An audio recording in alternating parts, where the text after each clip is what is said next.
எடப்பாடி பழனிசாமி ஒரு நிலையில்லாத மனிதர்.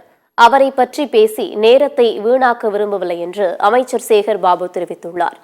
வடசென்னை வளர்ச்சி திட்டத்தின் கீழ் நடைபெற்று வரும் மற்றும் நடைபெறவுள்ள பல்வேறு பணிகளை அமைச்சர் சேகர் பாபு ஆய்வு செய்தார்.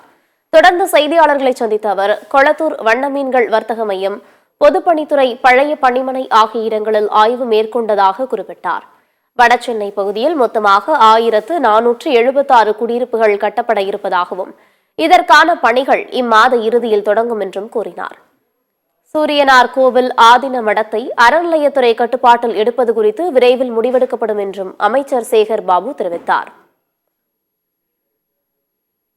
அவருடைய தன்மானம், அவருடைய அரசியல் சூழ்நிலை பற்றி நீங்கள் நன்றாக அறிவீர்கள். யாரால் முதலமைச்சர் ஆனாரோ அவரையே எதிர்த்து பேசக்கூடியவர், அவரால் நான் ஆகவில்லை என்று எடுத்து கூறுபவர், நிலையில்லாத ஒரு மனிதர். அவருக்காக நேரத்தை செலவிட விரும்பவில்லை.